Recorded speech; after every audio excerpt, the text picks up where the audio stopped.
that you are doing well and that you are enjoying uh, this evening, and also that you are will enjoy this evening live. And yeah, I'm so excited to continue the reading of the book, The Power of Awareness. And we are on chapter 5, The Truth That Sets You Free, and all the chapters before. So 1, 2, 3, and 4, or the spirit, the consciousness, the desire, um, are on the Bycademy group on Facebook Bycademy group, or in the group Whether You're Successful You. And it's all about the reading of this book, and really on learning how to manifest and learning how to um, make your life fulfilled with all your desires, and to learn and to understand why we deserve what we want, really, and to understand that what we really desire deeply inside of us is going to make us the person, and really someone who is meant to be real, and who is meant to be really himself or herself, because our desires are making us the true to us, and the real us, and the ones that are really here on this planet to be fulfilled. And when we don't live that, then we are denying our true purpose and our reality, our own personal reality. So having a desires, having a vision, and having purpose in life, it's all about that. And living all that is actually our purpose, because we are gifted by God with enormous talent, and the only thing that we have to give back is at least some of this talent used and showed, and uh, put it in a creation and put it in action here on planet to do something more. So when we understand that we are really the picture of a God or spirit or whatever you believe in, and that we are really the real picture, but on our own way, and we are special because of that, then we can see that our consciousness is a picture of us with limitations because of the environment we live in, and to manage that, we can change our consciousness, and we can uh, we can change it, and we can build it, and do even better, and make it as we really want it to, because our consciousness will do that. And to change the consciousness, we have to have a real desire to change and to make a progress, and to really discover what our purpose is, and to discover what we really want, and at the end, having the faith and having the strength, when this all comes back to us, that we can receive it. Because sometimes we do all this before, but when it is in front of us, we forget that we have to receive that. And by receiving, we are releasing uh, everything that is from the past that didn't work for us as we wanted it, and we are opening ourselves to new opportunities, because the only thing that is good for us can come only when we make a space for it in our lives, and it is the only way how we can grow and change and discover who we really are. So in the chapter 5, we are going to read about the truth that sets you free. And we already talked about power assumption, or the law of assumption. So assumption is when we have this picture and that we want to change our consciousness, we have to repeat that. We have to put it in our brain and really make it as it is. And assumption means that we have to gather this picture and keep focused on this picture, but also In this chapter, we are going to talk that we have to be that picture. We have to look on our life right now from the point of already having this desire, dream, wish, picture that we hold in our brains fulfilled. So yeah, let's see what this book and this chapter is going to tell us about that. So the drama of life is a psychological one in which all the conditions, circumstances, and events of your life are brought to pass by your assumptions.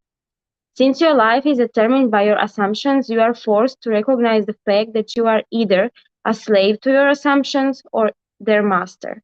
So we all build our life by assumption, aware with awareness or with no awareness. So we are making it. We are making. Um, we are building pictures in our life. Our life currently we live is a picture that we sometimes before really made it, and now we are going to we are going to become aware of uh, of the power of assumption really, and how important it is to be open and ready to make a picture in our mind, keep focus on that, get this picture really a lot active in our brain, and then really start to live that. Okay, so if we start to understand the importance of assumptions and what we are repeatedly are doing and thinking, then we are becoming the master of that, not just the slave. To become the master of your assumptions is the key to underneath of freedom and happiness. You can attain this mastery by deliberate consciousness control of your imagination. You determine your assumption in this way. Form a mental image, a picture of the state desired, of the person you want to be. So firstly, to make a good assumption, you have to form a picture. And usually it's not just the things that you want. You have to imagine what kind of person you are going to be when you have that. Concentrate your attention upon the feeling that you are already that person. First, visualize the picture in your consciousness. Then feel yourself to be in the state as though it actually formed your surrounding world. By your imagination, that which was a mere mental image is changed into a seemingly solid reality. So make a picture, hold it, and then start to feel it. The great secret is a controlled imagination and a well-sustained attention, firmly and repeatedly focused on the object to be accomplished. To be accomplished, okay? So we have to live that. We have to feel that. We have to really be able to make it around us as reality, that picture. It cannot be emphasized too much that by creating an ideal with your mental sphere, by assuming that you are already that ideal, you identify yourself with it and thereby transform yourself into its image. Thinking from the ideal instead of thinking of the ideal. Every state is already there as mere possibilities as long as we think of them, but as overpoweringly real when we think from them. So it is much more powerful when we think from there. So as it is already accomplished, then that we are thinking about it, because we stay disconnect with that if we think only about. This was called by ancient teachers subjection of the will of God, or resting in the Lord. And the only true test of resting in the Lord is that all who do rest and inevitably transformed into the image of that in which they rest, thinking from the wish fulfilled. So in this sentence, resting in the Lord means that you are thinking as a Lord. But since we are this spirit and we are the perfect picture of ourselves through the spirit. We want to make it. We want to make it to be that picture, to at least become some part of that picture as great as we want it to be. And that means that want to become lords. And to become lords, it means that we want to become the perfect us in some kind of way, in the way that it's possible to be. And to be that, we have to think about it, but as we are that, not as we want it to be, as we are that. You become according to your resigned will, and your resigned will is your concept of yourself and all that you consent to and accept as true. You assuming the feeling of your wish fulfilled and continue therein, take upon yourself the results of that state. Not assuming the feeling of your wish fulfilled, you are ever free of the results. When you understand the redemptive function of imagination, you hold in your hands the key to the solution of your problems. So, to be able to really make this picture and hold this picture, you have to use imagination. Imagination is the only tool for that. And we are, as kids, use the imagination a lot. We are trying to find solutions for a lot of things by imagination. But when we started to grow up, when people are when we started to interact more with people, then people are really, they don't use imagination because they say that imagination is for kids. But it's not. Imagination is really the tool that made us as humans. We are we are we are built this world with imagination. Okay. Listen carefully more. Every phase of your life is made by the exercise of your imagination. Determined imagination alone is the means of your progress, of the fulfilling of your dreams. It is the beginning and end of all creating. The great secret is a controlled imagination and a well-sustained attention, firmly and repeatedly focused on the feeling of the wish fulfilled until it fills the mind and crowds all other ideas out of the consciousness. So we can talk about imagination on two things. First of all, everything that is built right now is built by imagination. Okay, on two levels. You can build things only on two levels. First of all, it is in our mind, and then it is manifest in the space around us, material space. But what is the point? Like a book. You have idea of the book. First, you need to have idea. You have to imagine this book, and then you are going to write that book down. Okay? Or, as my mentor usually said, airplane. The Wright brothers, they had the imagination of their ability to fly. So they built airplane. Okay? This is the imagination. And usually we use imagination, but we use it desperately. We use imagination unconsciously and by program that is put in our mind through our environment. So we usually think as our parents, our environment around us, and this is the reason why we have similar lives with other people around us.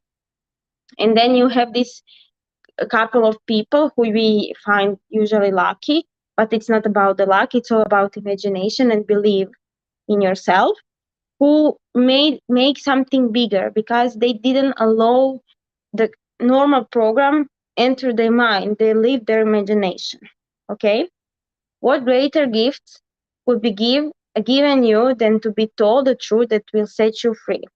The truth that sets you free is that you can experience in imagination what you desire to experience in reality. And by maintaining the experience in imagination, your desire will become in actuality. This is the truth. Having imagination and using imagination, and let imagination be the part, okay, of your life. You are limited only by your uncontrolled imagination, the imagination that you are using unconsciously by the program, and lack of attention to the feeling of your wish fulfilled. When the imagination is not controlled and the attention not steadied on the feeling of the wish fulfilled, then no amount of prayer or pity or invocation will produce the desired effect. When you can call up at will whatsoever imagine you please, when the forms of your imagination are as vivid to you as the forms of nature, nature, it means as the space around you. So you really feel this, okay, what you have in mind, this picture. You are master of your fate. You must stop spending your thoughts, your time, and your money. Everything in life must be an investment. So we usually learn to go through life, to act as others, to think as others, to invest as others. But it's not the point. We have to invest in ourselves. We have to learn to love ourselves. We have to learn to be ourselves. And to do that, we have to use our imagination and live our desires. Vision is a vision of beauty and splendor, forms of a long lost race, sounds and faces and voices. From the fourth dimension of space and on through the universe boundless, our thoughts go lightning shot. Some call it imagination and others call it God. So the imagination is really the gift of God, or it's our tool and our own gift to ourselves to become that person. Neville follows this with date, and this is it. This is all that I want to tell you about this, and I hope that you learn something better and something new about this. And please start use imagination. And we will see tomorrow on the next chapter 6. Okay.